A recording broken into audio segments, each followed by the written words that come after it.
These are the sneaker releases that you need to know about in September 2025. This is Sit or Sell.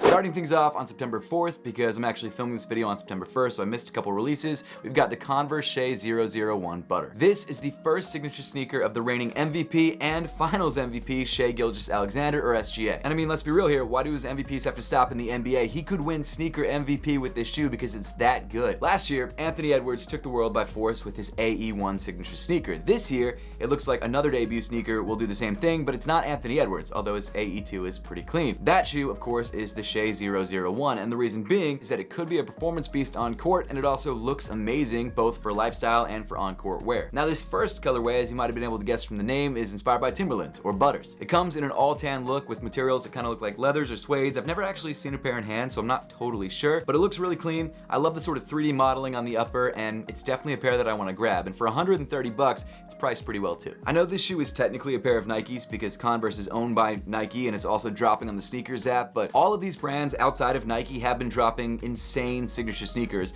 and I think the world of basketball sneakers is finally picking up again, where there's a lot of choice and a lot of really good pairs for both on and off the court. Specifically, the shoe that I'm talking about is, of course, the AE2. This releases in October. I'm dropping a full video on this in the next couple days. Stay tuned for that. Of course, you've got the Shea 001s from Converse, and I guess to be fair, Nike is dropping some decent heat with the Ja 3s, although this is not something that I personally would wear casually, but people are. These younger NBA players are dropping heat, and what's great is that they're all priced really, really well compared to like the LeBrons or the Jordans. While sure, I'm gonna miss this older generation of NBA players both on the court and honestly some of their signature sneakers, the players who kind of had their heydays in the 2010s, but the good news is, from what I'm seeing from this younger generation, at least in the world of sneakers, I feel like we're in good hands. Because of the insane amount of hype I've seen around the Shea 001s, I'm sure that this first Butter colorway will absolutely sell out. I've actually been trying to buy a pair early on the resale market to get you guys an earlier review, but unfortunately, I cannot. And Converse, if you're watching, if you want to send me a pair, that'd be great. Also dropping on September 4th is the next Supreme Nike SB Dunk Low collaboration. Not a lot is known about the release of this collaboration as of yet. In fact, it's possible that this collab doesn't even drop on the 4th, but based on what I'm hearing, my guess is it's gonna drop on the 4th,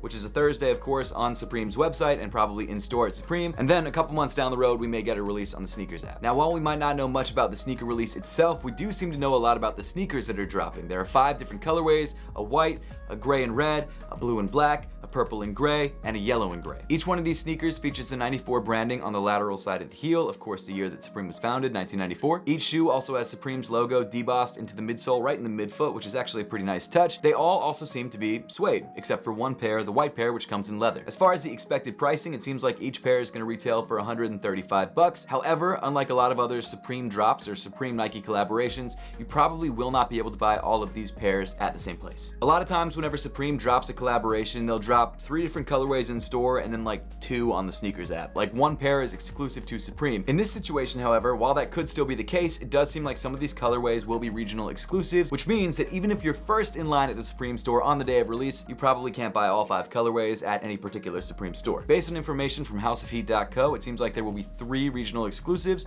the first being the ink colorway, which is that purple and gray colorway. Apparently it's going to be a European exclusive. The blue pair will be an Asia exclusive, and the camper green colorway, which I guess is the yellow and the gray one, or maybe it is yellow and green, I'm not totally sure from the pictures, that's going to be the one that we're going to get in the United States. Not loving the US colorway, I'll be honest with you. I think it's fine. I really want that purple one, and maybe I will pay resale for it, but at the end of the day, it's not a huge deal. I probably wasn't going to buy any of these pairs anyway, but hey, that's fine. But getting back on track, all 5 of these colorways will most likely be pretty limited, with maybe the white and the dark gray colorway being the least limited, because maybe they'll drop everywhere. I'm not totally sure. But what I am sure of is that even though Nike SB Dunk Lows and Supreme might not be as hype as they used to be, this collaboration will definitely sell out. Dropping on September 5th is Chris Brickley's Puma All-Pro Nitro 2 Empire Legacy. Chris Brickley is an incredibly well-known NBA trainer. He trains some of the best NBA players out there. Of course, his gym is incredibly well-known too from all of those training videos that you see online. And he's actually already dropped a few different collaborations with Puma. Puma actually had me out to their launch event for this sneaker. Shout out to Chris Brickley and everyone involved, and of course House of Heat for having me out. It was a really dope event. I was able to get a pair early, and as you can tell from the colorway, this shoe is inspired by the Empire Legacy, and of course, Butters. Now it's funny and coincidental that there are 2 different Timberland themed sneakers dropping literally a day apart, and also neither of them are actually from Timberland. But I've got to say, I don't care what the inspiration is. I love tan colored sneakers, and this one in particular looks very, very clean. According to Chris Brickley, the inspiration behind this shoe was to have a training sneaker that could be worn for both on court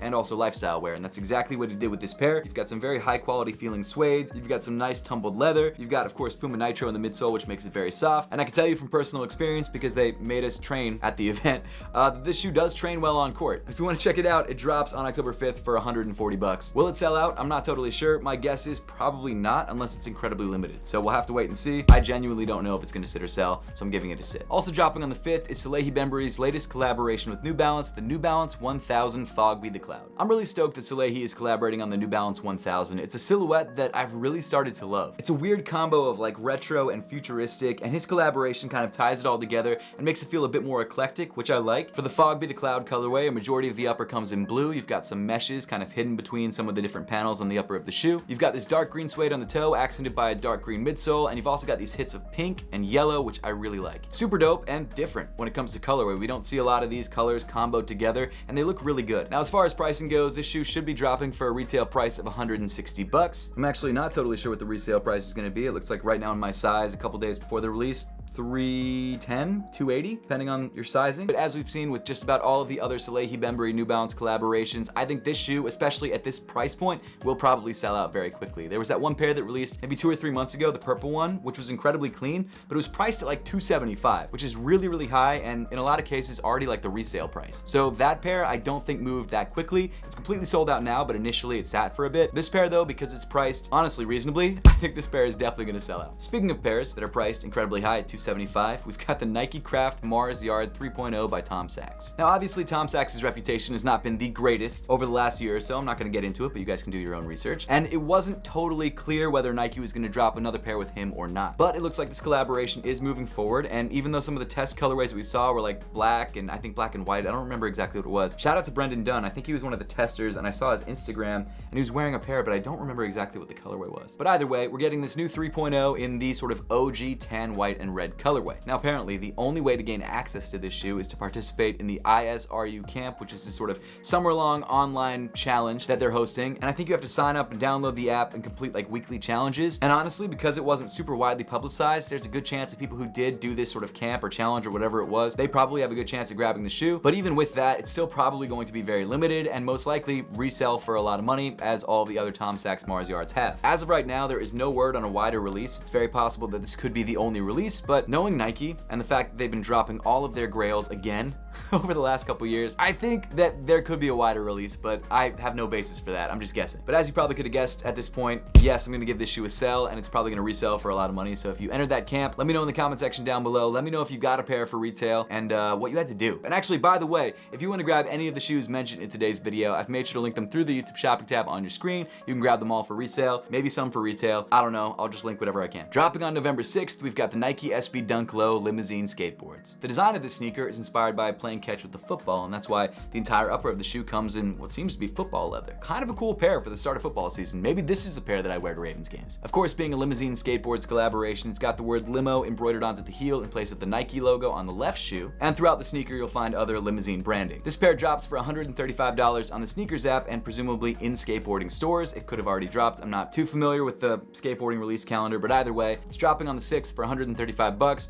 Do I think it's gonna sell out? I honestly don't know. This is a pair that I think could go either way. I do think that there is a better chance of it selling out than not. So because of that, I'm gonna give this shoe a sell. Dropping on the 6th as well is the Air Jordan 4 Cave Stone. I've already done a full review of this sneaker on my channel. If you guys wanna check that out, there will be a link at the top of the screen. The only update that I have from that review, because I filmed that review like a month and a half ago, is that the shoe is no longer priced at $215, instead it's priced at $220. So it's a $5 difference. All the info that I could find at the time of the review was that it was 215 bucks. But as we know, with the footwear industry, within a matter of minutes, dates can change, prices can change, releases can be canceled like the Off-White Air Jordan 1s. It happens all the time. The Cave Stone 4s are dropping in full family sizing, which is great because honestly I think it's an incredibly clean pair of shoes. It comes in this really interesting sort of brownish gray nubuck upper. I can't really tell exactly whether it's a brown or a gray. Even now, after having the shoe for like a month and a half, in certain lights it looks gray, in other lights it looks brown. I think brownish gray is the best way to describe it. It definitely has a similar vibe to like the Travis Scott Friends and Families, which is probably where they got the inspiration for this shoe. The one thing that I will say that I've actually seen echoed online, online, or maybe I'm echoing it from online, is that it seems like an odd choice to drop this shoe this recent after the Undefeated 4s. That shoe has turned out to be relatively easy to get. I've hit on it twice since it dropped, both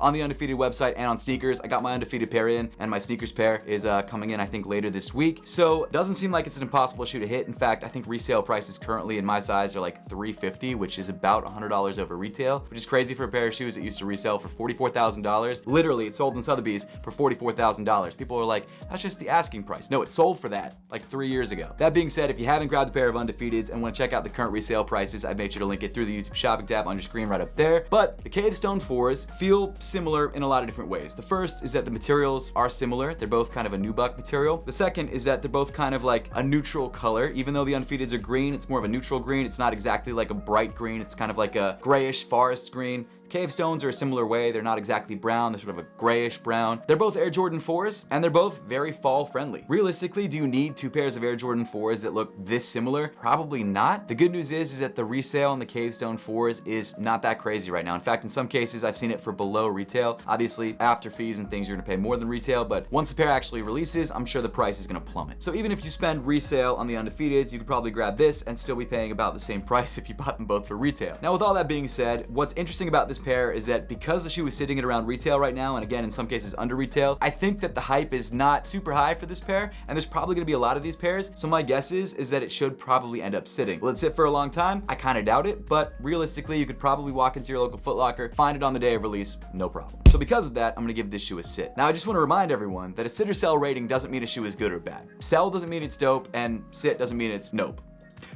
Instead, what it means is that when I say a pair is gonna sell, it means that I think the shoe is probably gonna sell out and be more difficult to get. And when I say it's gonna sit, it means that you could probably walk into your local Foot Locker and grab a pair. That's all it means. I'm not saying that a shoe is good or bad. Some of my favorite sneakers ever have been sitters. The fact that it sits or sells doesn't affect whether I like a shoe or not, and it shouldn't affect whether you like a shoe or not, unless you're a hypebeast, which again, it's okay. People can like shoes for whatever reason they want. Now, is it okay to like Labubus? I don't know. That's a whole different conversation. But sneakers, it doesn't matter what you like. Like what you like for whatever reason. Coming in on September 9th, we've got the women's Air Jordan 1 High Baroque Brown. This shoe comes in sort of a white or off-white colored leather upper, accented by this dark Baroque brown overlay. And it's actually a very clean look. It kind of has that Chicago color blocking where you've got sort of a base color and then a red or a different color on top. Actually, hold up. Sneak peek of an upcoming review. Here's a Chicago colorway. It's a base color and then an overlay color. In this case though, I guess the swoosh on that shoe is still brown, so it's not exactly the same thing, but there you go. Really excited about those. That's why I had to throw them up really quick, just to give you guys an idea of what's coming. The shoe is very clean. It's gonna retail for $185, which is $5 more than usual. I don't know why. Maybe the materials are more premium, or maybe that's just what they price Air Jordan 1s at now. It's interesting though, because it is a women's only release, and for the past couple years, women's only releases have been cheaper. So maybe men's highs now are $190. I don't know. Either way, it's one of those shoes that if you like it, go for it. If you don't, don't. It's fine. In my opinion, I think the shoe is probably gonna sit because Air Jordan 1s are not that hot right now in terms of resale, and people just aren't rocking Jordan 1s like they used to anymore. It's sad because it's my favorite silhouette. It's just not the shoe of the moment, and that's fine. You guys are getting to see a little bit of the behind the scenes of a sit or sell video, and literally in the time between when I write the script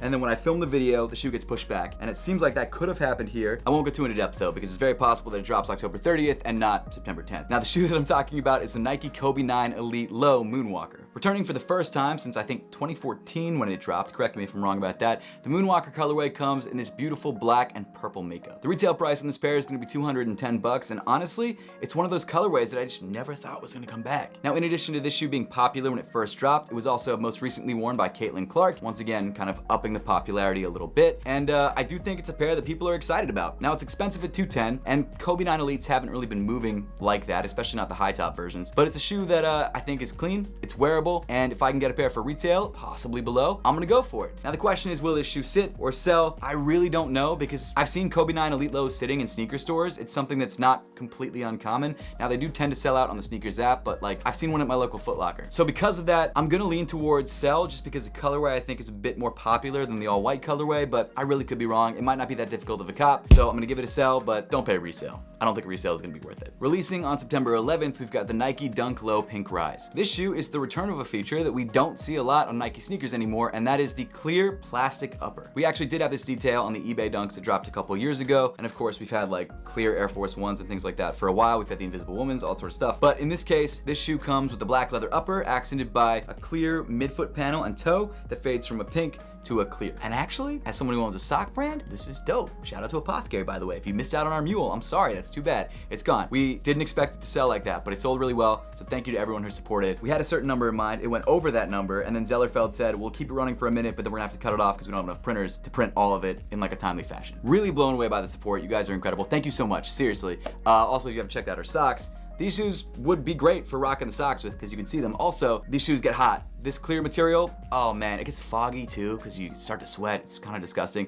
That being said, if you wear Apothecary socks, your feet won't sweat as much as they would in a different pair of socks. So while yes, you will still get fog, because I've worn clear sneakers with that material and Apothecary socks, and I got that fog. Maybe they're more breathable, so you might get more fog. I actually don't know. I haven't worn like a Nike sock in forever. Either way, this shoe is, it's the return of a material that is interesting, but not ideal for wear. The Pink Rise Dunk Lows are dropping for a retail price of 135 bucks. This is one of those pairs that I do think will sell out online, but should still be relatively easy to find in stores. Stores that get it, like maybe boutiques, like Takeout NY, Lapstone and Hammer, places like that. Probably not your local Foot Locker. I really don't know what the rollout's gonna be for these, but I'm leaning towards sell because it's something different from what we've seen in a minute, and I think online it's definitely gonna sell out. Dropping on September 12th, no doubt one of the most popular sneaker collaborations of 2025, wildly enough, is the Joey Air Max 95. Now for those of you that aren't fans of Yu-Gi-Oh, I actually had to research this because I myself am not a fan of Yu-Gi-Oh. YGO means Yu-Gi-Oh, and Joey is a character of Yu-Gi-Oh, and he's dropping the shoe to his supporters, I think. I grew up in the 90s, and I wasn't a fan of Pokemon, so I feel like Yu-Gi-Oh is a bigger ask than Pokemon to get me interested in. So I don't know. I'm not saying I was too cool not to like it, because I definitely wasn't cool. I just didn't like it. But hey, this pair of blue and green Air Max 95s comes packed with Yu-Gi-Oh references. You've got the Yu-Gi-Oh branding on the insole of the shoe. I'm sure there are little hits here and there that tie into the character and into the show. I just don't understand the references. So because of that, I probably won't be trying to buy this pair or review this pair just because I don't get it. The box does look wild though. They definitely did their thing on this box, but this is one of those pairs that I feel like it wasn't made for me. I shouldn't go out of my way to try and grab it because, I don't know, I feel like it's not fair. One detail I'm noticing right now, which is actually dope, but again, not gonna get me to buy the shoe, is that the air bubble has this like sketched on, I don't know if, is it like a fireball or is it like a scratched up detail? I don't know what it is, but it's cool. Let me know in the comment section down below what that is. It could just be like wear and tear on the shoe. I'm not totally sure. Same deal with the midsole too, actually. It looks like it's supposed to be sketched, which is kind of cool, kind of like a Joshua Vides look a little bit. But either way, it's a cool concept. I really like the execution. It's a great silhouette all around. If you're a Yu-Gi-Oh fan, this is probably a must cop. It's 210 bucks, so it's $10 more than a standard pair of Air Max 95s. But let's be real, it's gonna be very limited. It's a quick strike, first of all. Second of all, it's a Yu-Gi-Oh collaboration. This shoe is gonna be really, really difficult to get, and I'm certain this shoe will immediately sell out. Dropping on the same day is the Air Max 95 Big Bubble Court Purple Wild Grape. Now this shoe is not a collaboration, although it looks a lot like the Yu-Gi-Oh collaboration. No doubt this shoe is dropping purely to sort of satiate all the people who miss out on the Yu-Gi-Oh pair. I mean, it's similar enough, and the fact that it's Big Bubble is pretty cool. I like the Big Bubble Air Max 95s. Similar to the Yu-Gi-Oh pair, it comes in grays and blues and black. It doesn't feature any green, and honestly, the more I think about it, this $200 pair of shoes kind of seems a little bit, I don't want to say sleazy, because I don't think it's sleazy, but it definitely seems like they made this shoe specifically to look so much like the Yu-Gi-Oh pair that when you're on the sneakers app and you miss out on the Yu-Gi-Oh pair, you're like, oh, maybe there's another one from the collab. Let's buy this. That's what it seems like. And I feel like that's exactly what they were going for. And it's funny because while Nike and Jordan brand and really every other brand has done this for years, they release a crazy hyped up shoe and then like a couple weeks later or a month later, they drop a shoe that looks very similar, but it's not the same. The fact that they're doing it on the same exact day and presumably at the same exact time, that seems like it's taking it to another level of like, oh, really guys? Like now you're not only trying to catch the moms who are going to a local sneaker store and don't realize that's not the shoe that you asked for, but now you're trying to hit the sneakerheads who happen to just have quick fingers because we've been trained to have quick fingers to hit sneakers on the sneakers app. Seems a little iffy to me, just saying. I realize they're a brand, they can do whatever they want. Business-wise, it makes sense, but come on, like, just drop it on a different day at least. Moving on to September 13th, we've got the Air Jordan 5 Fire Red Black Tongue. This OG colorway of the Air Jordan 5s is similar to the other Fire Red 5 that dropped the same year that this shoe first dropped. However, there are minor differences. The first is that the tongue of the shoe comes in black, hence the name Black Tongue, and the tongue of the other Fire Reds comes in a reflective silver. A few other differences are the sort of flipped colors on the midsole, and also the fact that this shoe comes with the 23 embroidered into the heel, which was sort of a PE detail that didn't come on a lot of the other shoes. It did, however, always come on the Fire Red 5s with the Black Tongue. And if you want to learn more about this shoe and find out what I really think about this shoe and all the different details, check out my review linked at the top of the screen. Honestly, it's a dope shoe. And we haven't had a pair of these in a minute. I think the last time these shoes dropped was like 2013, actually alongside the other Fire Reds. So it's nice to get this OG colorway back. It's funny because this year we've had so many OGs come back. We had the Grapes, we had the Reimagined 5s, which are essentially the OG, and then we've got this. Now this pair is dropping for a retail price of 215 bucks, which is kind of standard. My question is though, how limited is this shoe actually going to be? Now of course you can check it out through the YouTube shopping tab on your screen if you want to grab a pair early, or maybe you're watching this after the release and you want to grab a pair for potentially under retail. But I think that there's probably going to be a lot of pairs of these. The reason I think that is because this shoe is coming in full family sizing. And because of that, I think this shoe will eventually sell out, but it's going to be like the grapes, where they sat for a minute. So I guess my best advice to you, if you want a pair of these, is go for them on release day if you really want them, or if you're a bit more of a risk taker and you're not as worried about getting them and maybe you're okay with maybe not picking them up, maybe you'll grab a pair in store if you see it in store, or maybe you'll grab a pair for under retail on StockX if it goes under retail. I don't know. My thought is this shoe is probably going to sit. Then dropping on September 18th, we've got the Reebok Angel Reese 1. Actually, we've got 3 different colorways of the Angel Reese 1. We've got the Diamond Dust colorway, which is sort of this white iridescent pink colorway. We've got the Receipts Ready colorway, which is a black and white colorway, probably the most commonly available and probably the most popular. And then we've got my personal favorite, mainly because of the name, the Me Bounce colorway, which I love. I love the fact that she's playing off of that meme. That's awesome. And that comes in all pink. Actually, the pink colorway of that shoe is very similar to Asia Wilson's Nike sneaker that released a couple months ago, also fire shoe. Personally, I love what Reebok is doing, mainly because of their new leadership, which of course is AI and Shaq, who both are big Reebok fans because they had Reebok sneakers. I'm a huge AI fan, so that's awesome. I'm really excited about this. And the fact that they're working with Angel Reese, someone who has probably one of the biggest names in the WNBA, is really cool. And I totally get it. She's controversial. Some people love her, some people hate her. I love it. I'm all about it. I love the drama, and I think she's a great basketball player. But I'm really excited to check out Angel Reese's shoe. I think it's gonna be something different and interesting, and for a retail price of 120 bucks, let me get some Me Bounce. Me Bound it up. That's one of the funniest phrases ever, and I love that she's naming the shoe that. That's great. That's so awesome that she's doing that. Honestly, the design of the shoe is dope. I love how it has some sort of retro inspiration, but it's got that very modern styling on the upper. It's cool. It's really, really cool, and I do think that one of these colorways will probably sell out initially. I don't know which one it'll be. Maybe it's the black and white colorway, because that seems like that's the one that they're pushing the most, because it's probably gonna be the most wearable for most people. Obviously, Reebok is not as big as Nike is, so there's a potential that people won't buy it just because it's a Reebok, but I do think that perception is changing. I think this first silhouette probably will sell, is my guess. And I'm not just saying that. I genuinely think there's enough hype behind the silhouette that it probably will sell out. Moving on to September 20th, we've got the Travis Scott Fragment Air Jordan 1 Low. Whew, this shoe is so much hotter than I originally expected. Based on those first renderings, I was like, man, I just feel like they missed. It's just this all white Air Jordan 1. It's not that exciting.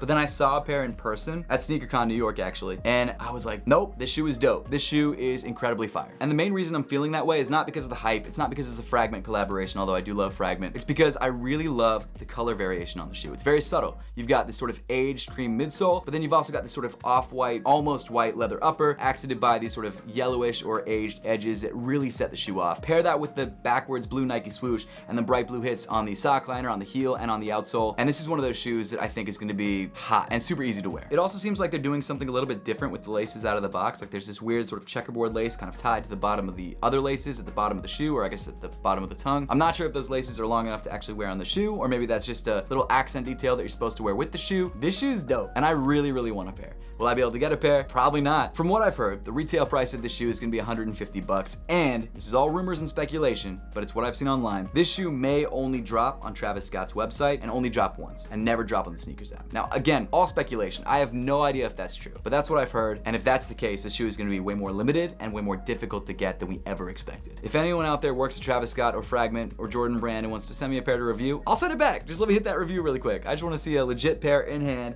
and give you guys a full review so you know what you're working with. But yes, 100% this shoe will absolutely sell out. Then on September 27th, we've got the Air Jordan 5 T23 Tokyo. This is the last shoe that I'm covering in today's video. There's probably a lot of other shoes releasing this month that we just don't know about yet, but the releases that I covered are the ones that I think you guys care about most, so that's the ones that I'm talking about. The Tokyo 5s are a pair of really, really hyped up sneakers that I actually have. I won this pair at ComplexCon back in 2019. I actually had to wear it out of the event.